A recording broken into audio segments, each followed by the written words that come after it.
Bonjour, nous sommes samedi 22 septembre 2012. Notre pays, le Mali, a 52 ans. En ce jour anniversaire, nous souhaitons une bonne fête à tous les Maliens et particulièrement à nos compatriotes vivant dans les régions occupées.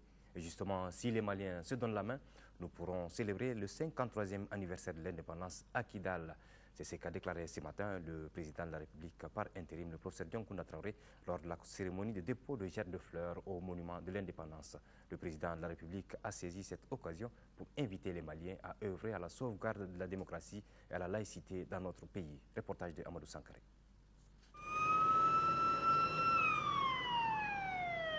Le samedi matin du 22 septembre 2012, sur le boulevard de l'Indépendance, le président de la République par intérim.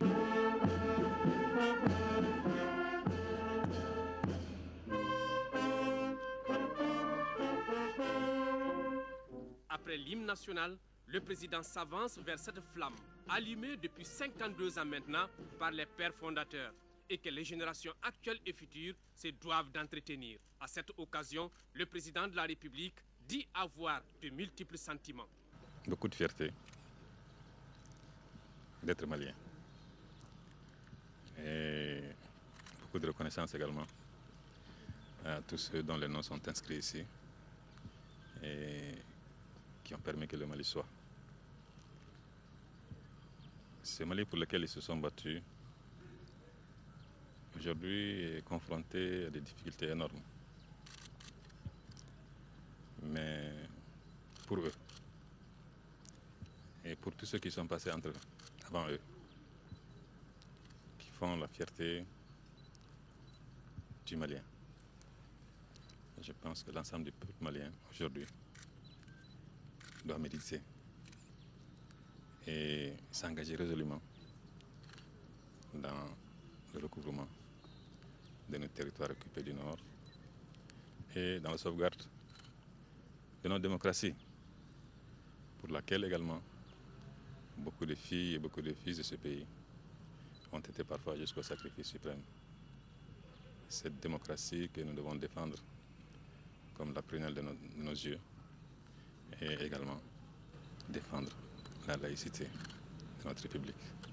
Le président dira ensuite que si les Maliens se donnent la main, il serait possible de célébrer le 53e anniversaire de l'indépendance à Kidal. J'espère que l'année prochaine, nous fêterons le 22 septembre dans des conditions bien meilleures. Tout à l'heure, quand j'ai serré la main à nos anciens, il y en a un qui m'a dit « Et rendez-vous est pris l'année prochaine, 22 septembre 2013, à Kidal ». Et je pense que c'est lourd de signification. En tout cas, nous prenons l'engagement, vous et moi, que l'année prochaine, si nous voulons, effectivement, nous pourrons aller fêter à Kidal. Aujourd'hui, plus que jamais, les Maliens doivent être ensemble pour sauvegarder la mère patrie. À l'occasion donc de la célébration de la fête nationale du 22 septembre, le président de la République par intérim, le professeur Dioncounda Traoré, s'est adressé à la nation. Une adresse dans laquelle le chef de l'État a abordé entre autres sujets l'épineuse question du Nord et l'organisation des prochaines élections. Je vous propose de l'écouter.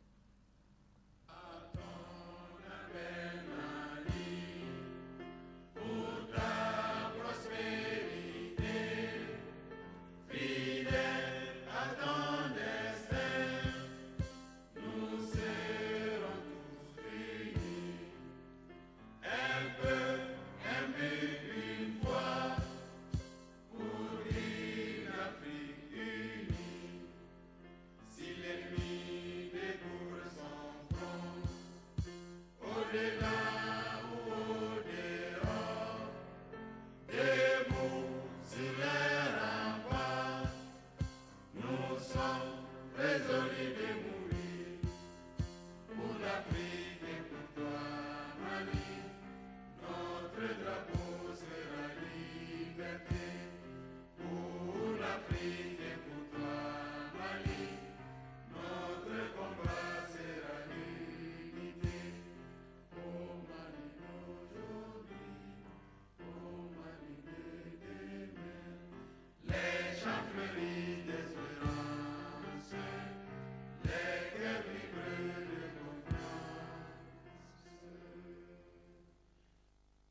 Mes chers compatriotes, chers amis et hôtes du Mali, dans quelques heures, nous allons célébrer le 52e anniversaire du Mali indépendant. Pour toutes les générations de Maliens, le 22 septembre recèle une grosse charge émotionnelle et éveille en chacune et en chacun d'entre nous un fort sentiment de fierté patriotique qui résiste à la fois à l'usure du temps et à celle des épreuves qui jalonnent malheureusement le cheminement des nations. Oui, même les grandes nations, et nous sommes une grande nation malgré les difficultés du moment, même les grandes nations, dis-je, suivent leur destin. Et ce destin est rarement linéaire. Ce 22 septembre, année d'illustration. En effet, c'est la première fois en 52 ans que nous célébrons l'anniversaire de notre indépendance dans des conditions singulièrement pénibles, voire humiliantes, dans un pays dont plus de la moitié est occupée. L'histoire livrera un jour la chronique réelle de la tragédie qui nous a frappés à Tombouctou, à Diré, Niafenke, Gundam, Kidal, Tessalit, Aguelok, Abeybara, Gao, Bourem, Ansongo, Menaka, Douanza. 13 cercles aux mains des forces hostiles, constituant les 2 tiers du territoire pour l'indépendance duquel les pères fondateurs du Mali ont consenti tant et tant de sacrifices. Il est un devoir impérieux pour nous d'exprimer notre gratitude et notre reconnaissance à toutes celles et à tous ceux qui se sont battus, souvent avec l'énergie du désespoir, pour que notre pays s'engage sur le chemin de la dignité et de l'honneur. Certes, la commémoration de l'aboutissement de la lutte héroïque de nos aînés est un bel hommage que nous devons leur rendre chaque année.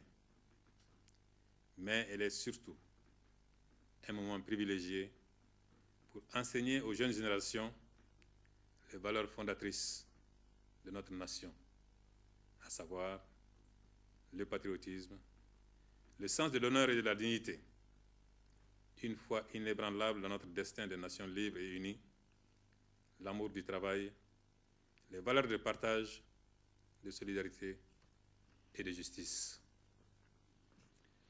Toutes choses qui sont trop souvent mises en mal par le désir effréné de certains d'entre nous d'arriver à leur fin en privilégiant des raccourcis qui sont à l'analyse trompeurs, injustes et dévalorisants. Toutes choses qui sont mises en mal par les diverses agressions dans la partie septentrionale de notre pays. Agressions d'abord à l'initiative du Mouvement national de libération de l'Azawad, MNLA, puis dans le prolongement des événements survenus les 21 et 22 mars derniers, l'expression de l'irrédentisme a fait la jonction avec le terrorisme transfrontalier et international, marqué du saut des djihadistes d'Al-Qaïda au Maghreb islamique, AQMI, du mouvement pour l'unicité et la justice en Afrique de l'Ouest, Moujao, de Boko Haram et de groupuscules salafistes, et tout cela sur fond de narcotrafic florissant. Aujourd'hui, cette commémoration est aussi un moment privilégié pour dire la tragédie que nous vivons en tant que nation, pour dire jusqu'où l'ensemble national est éprouvé. Dire toute la souffrance de nos frères et sœurs du Nord, ceux et celles restés sur place et endurant quotidiennement la loi des agresseurs, comme celles et ceux forcés à l'exil avec ses précarités et ses contraintes dramatiques. Sonrai, Peul, Arabes, Touareg, Togon, Bamana ou autres compatriotes de Gao, Kidal, Tombouctou, Douanza, nos pensées vont vers vous. Nous sommes sensibles et concernés par vos souffrances et votre détresse. Nous savons que chaque jour de plus dans cette tragédie est un jour de trop. Et jamais il n'a été question, ni ne saurait être question pour nous de vous abandonner dans ce sort douloureux. Mes chers compatriotes, l'heure, nous l'avons compris et nous y avons travaillé, est à la mobilisation, à la remobilisation de toutes nos énergies et de toutes nos ressources pour entamer dès maintenant la libération de nos régions occupées par la négociation ou par la force. C'est tout le Mali qui se tient prêt pour cette mission historique, avec en première ligne nos forces armées qui ont perdu une première bataille, il est vrai, mais qui ne peuvent perdre la guerre pour l'honneur, la dignité et la grandeur du Mali. Nous avons besoin de nos forces armées et notre armée a besoin de nous. Elle a besoin d'être rééquipée, réarmée moralement, remise en ordre de bataille et surtout d'être réconciliée avec elle-même. Nous devons trouver la force et la sagesse de régler la question des bérets rouges et des bérets verts. Nous allons nous y employer dans les jours à venir. Notre armée a besoin de nous sentir à ses côtés et derrière elle. C'est pourquoi nous devons réaliser la nécessaire union sacrée autour de cette armée unie et déterminée à relever les grands défis qui sont les siens. Ce sont aussi nos nombreux frères, amis et partenaires qui sont prêts à témoigner leur solidarité en ces moments lourds de défis pour notre nation qui veut rester unie sous la bannière d'une république laïque, vivant en paix et voulant la paix pour ses voisins et pour le monde. Et c'est parce que le péril est grand et multiforme, mes chers compatriotes, que nous avons décidé de saisir le président en exercice de la CEDEAO d'une requête sollicitant l'appui de l'organisation sous-régionale pour recouvrer notre intégrité territoriale. Cette requête a curieusement suscité une campagne de désinformation et des interprétations toutes plus fantaisistes les unes que les autres. D'abord, je dois dire solennellement que cette requête a été faite en parfait accord avec la hiérarchie militaire et le ministère de la Défense, et en parfaite intelligence avec le Premier ministre, chef du gouvernement.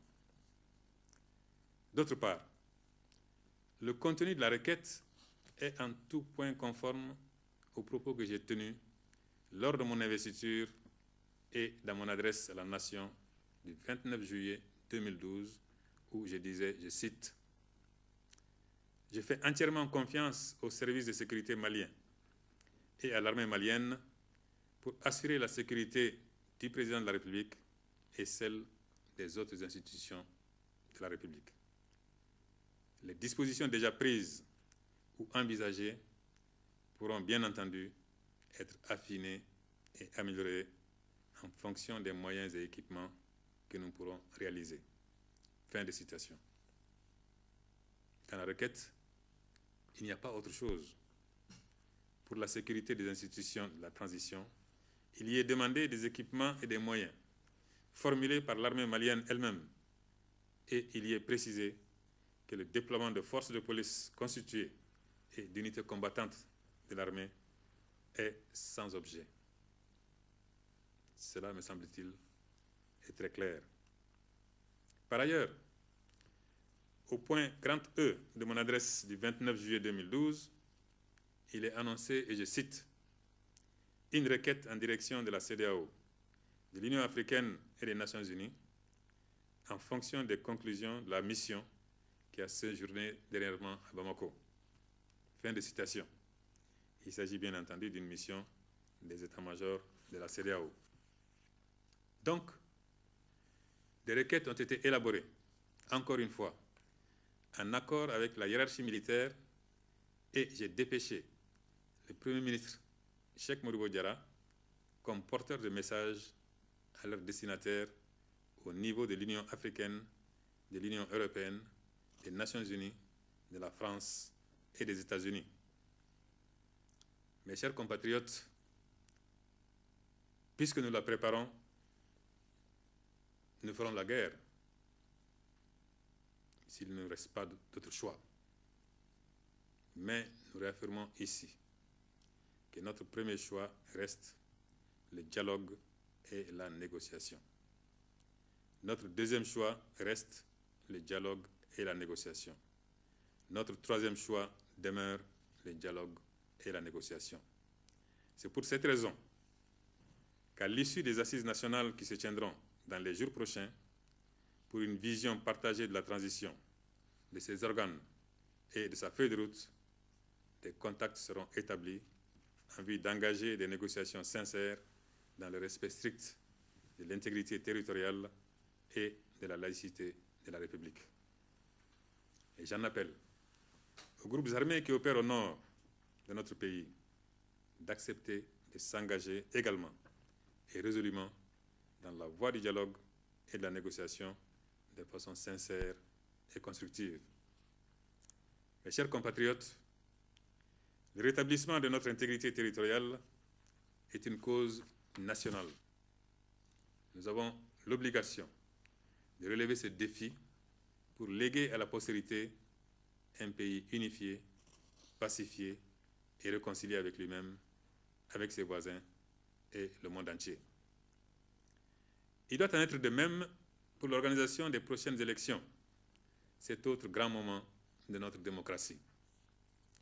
Depuis une vingtaine d'années, notre pays a organisé régulièrement des élections dont la qualité a été unanimement reconnue et saluée par l'ensemble de nos partenaires. Aussi devons-nous saisir l'opportunité des élections à venir pour nous convaincre nous-mêmes et convaincre la communauté des démocraties que la rupture démocratique intervenue courant mars 2012 n'était qu'un regrettable incident de parcours. Pour les démocrates que nous sommes, il ne saurait y avoir d'autre mode de conquête du pouvoir d'État en dehors des élections, qui sont et demeurent le souffle de la démocratie. Celles à venir le seront davantage au regard du contexte de crise d'une part et des enjeux qui y sont rattachés d'autre part. Mes chers compatriotes, hôtes et amis du Mali, traditionnellement cet exercice est le moment idéal pour dresser l'état de la nation. En plus, il ébauche des perspectives plus crédibles en fonction des réalités sociopolitiques et économiques du moment, tant sur le plan national qu'international. Mais vous comprendrez que dans le contexte actuel, il n'y ait d'autres perspectives que la reconquête de nos territoires occupés et l'organisation des élections. Toutefois, ces enjeux vitaux ne seraient justifiés que l'État se soustrait à ses devoirs et engagements contractuels vis-à-vis des acteurs nationaux, régionaux et internationaux. L'État tiendra ses engagements en vue de répondre aux aspirations légitimes des travailleurs. Et c'est le lieu de saluer le sens du patriotisme des syndicats qui ont su, en toute responsabilité, contenir les impatiences pressantes de leurs militants. Je voudrais également leur exprimer notre profonde gratitude pour leur engagement constructif dans le processus de sortie de crise. C'est une année d'épreuve qui nous est imposée. Mais dans sa clémence, Dieu est en train de nous gratifier d'un bon hivernage. Et cela est déterminant dans un pays où l'écrasante majorité de la population vit d'agriculture, d'élevage et de pêche. De même, une année académique s'est achevée et les différents examens et évaluations ont pu se dérouler là où cela a été possible. Puisse la nouvelle année scolaire, qui s'annonce être plus performante pour les pouvoirs publics, les scolaires, les enseignants et les parents d'élèves.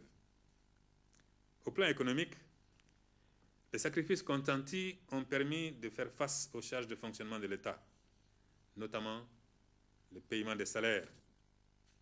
Nous savons cependant que le secteur privé et l'économie globale sont en souffrance du fait de la suspension de l'aide consécutive à la rupture de l'égalité que notre pays a connue. Mais avec la mise en place du gouvernement d'union nationale et le retour de la légalité constitutionnelle, nous poursuivons nos efforts en direction de la communauté internationale afin qu'elle reprenne au plus vite avec notre pays la coopération économique et financière suspendue. Mes chers compatriotes, j'ai foi en vous. J'ai foi en notre pays. Le Mali vaut que nous acceptions de nous pardonner, de nous donner la main pour mettre fin à la tragédie que nous vivons. Cela est possible si nous ne levons pas la main pour détruire, mais pour construire. Si nous n'ouvrons pas la bouche pour diviser, mais pour unir. Si nous n'utilisons pas notre plume pour semer le doute et le désespoir, mais pour conforter et pour mobiliser. Si nous pensons, chacune et chacun, et travaillons, chacune et chacun, au retour d'un Mali plus fort, plus démocratique, plus responsable. J'ai conscience, encore une fois, d'être le président d'un pays en guerre. J'ai conscience qu'il faut aller vers le compromis dynamique et la recherche des équilibres.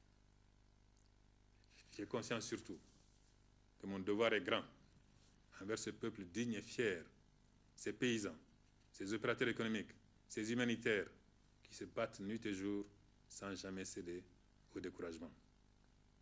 J'ai conscience que le retour à la démocratie et à la stabilité est urgent et que seul peut y conduire la légitimité d'un pouvoir élu. Mon souhait, et ce à quoi j'engage le gouvernement, c'est que le message à la nation du 22 septembre 2013 soit le fait d'un président élu. Un président élu dans les conditions de transparence et de crédibilité requises. J'ai conscience enfin. Et hélas, que le calvaire du nord de notre pays continuera tant que nous nous battrons au sud pour nos ambitions personnelles, pour des vengeances ou des haines personnelles qui sont totalement inopportunes dans un pays dont l'existence même est en jeu. Notre pays peut et doit revenir dans la communauté des nations qui comptent. Mettons fin à nos divergences. Mettons ensemble nos efforts, nos intelligences et nos volontés. Faisons-le pour nous-mêmes. Faisons-le pour nos enfants. Faisons-le pour nos épouses et nos maris. Faisons-le pour nos pères et nos mères. Faisons-le pour le Mali.